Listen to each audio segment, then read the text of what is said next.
السلام علیکم دوستوں، امید ہے آپ سب خیریت سے ہوں گے۔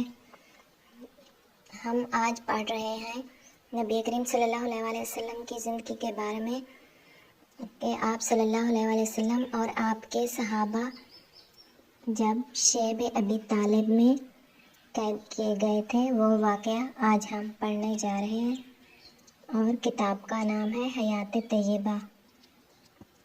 بسم اللہ الرحمن الرحیم۔ اسلامی دعوت کی بڑھتی ہوئی رفتار کو دیکھ کر قریش کے سردار برابر بھی چتاب کھا رہے تھے اور آئے دن اس تحریک کو دبانے کے لیے نت نئی تدبیریں سوچا کرتے تھے۔ چنانچہ اب انہوں نے ایک چال یہ چلی کہ تمام قبیلوں نے مل کر یہ معاہدہ کیا کہ کوئی شخص حضرت صلی اللہ علیہ وسلم کے پورے خاندان بنی ہاشم سے نہ قرابت کرے گا، نہ ان کے ساتھ خرید و فروخت کرے گا، نہ ان سے ملے گا اور نہ ان کو کھانے پینے کا کوئی سامان دے گا، جب تک کہ وہ خود محمد صلی اللہ علیہ وسلم کو قتل کے لیے ہمارے حوالے نہ کریں۔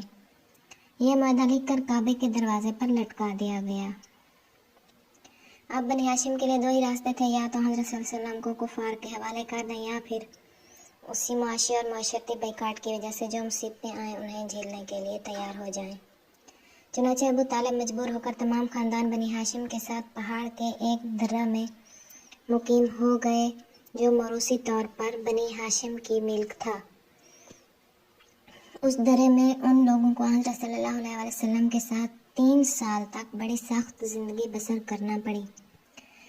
یہاں یہ لوگ بسا اوقات پیڑوں کے پتے کھا کھا کر وقت گزارتے تھے، انتہا یہ کہ لوگ بھوک کی شدت سے سوکھا ہوا چمڑا تک ابال کر کھا گئے۔ بچے جب بھوک سے بلکتے تھے تو قریش کے سخت دل ظالم سن سن کر خوش ہوتے تھے، کبھی کسی رحم دل کو ترس آ جاتا تو چھپا کر کچھ کھانے کو بھیج دیتا۔ جب مسلسل 3 سال تک بنی ہاشم نے استقامت کا ثبوت دیا تو پھر آخر ظالموں کے دل میں ہی اللہ نے رحم پیدا فرمایا اور خود ان ہی کی طرف سے معاہدے کے توڑنے کی تحریک شروع ہوئی، اور یک کے بعد دیگرے لوگوں کے دل نرم ہوتے گئے۔ ابو جہل اور اس کے خیال کے لوگ تو اڑے رہے، لیکن آخرکار ان لوگوں کی زیادہ نہ چل سکی اور تقریباً 1090 میں یہ لوگ درے سے نکال لیے گئے۔ دعوت کی رفتار، جیسا کہ پہلے کہا جا چکا ہے، مکی دور کی جدوجہد کی تفصیلات تاریخ اور سیر کی کتابوں میں بہت ہی کم ملتی ہیں۔ چنانچہ اس معاشی اور معاشرتی مقاطعہ کی درمیانی مدت و تحریک کا کام کس طرح ہوتا رہا اور اس کے کیا اثرات مرتب ہوئے، اس بارے میں بھی کچھ تفصیلات نہیں ملتی۔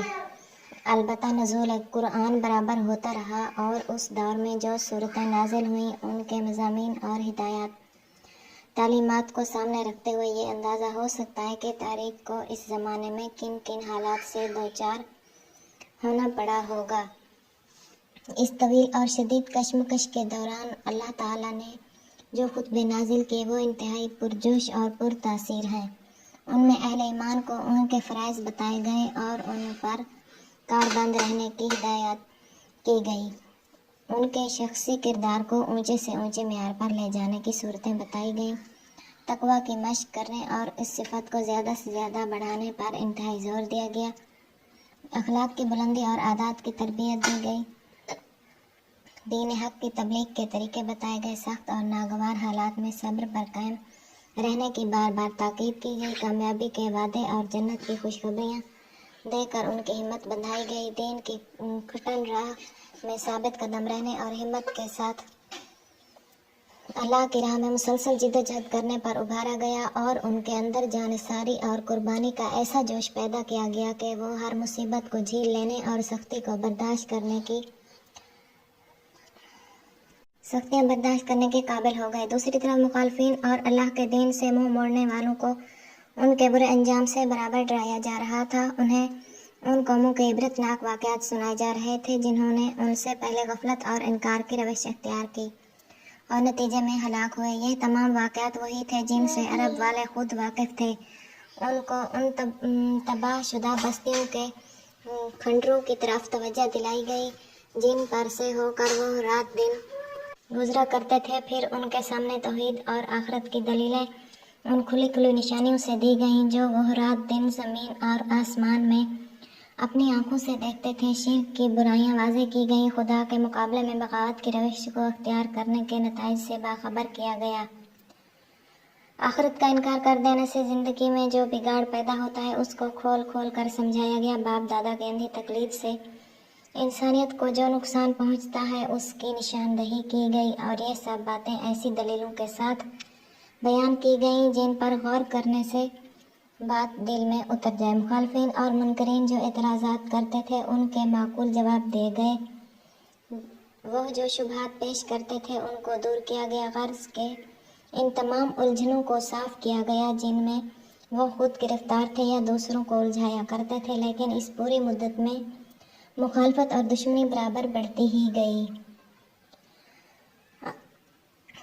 آج کی ہماری یہ ویڈیو یہاں پر ختم ہوتی ہے۔ ویڈیو پسند آئی ہے لائک کر دینا، اگر چینل پر نئے ہیں تو چینل کو سبسکرائب کر دیں تاکہ اسلامی کتابوں کی تمام ویڈیوز آپ تک پہنچتی رہیں۔ ہم اپنی اگلی ویڈیو کے ساتھ پھر آپ کی خدمت میں حاضر ہوں گے، تب تک کے لیے اللہ نگہبان۔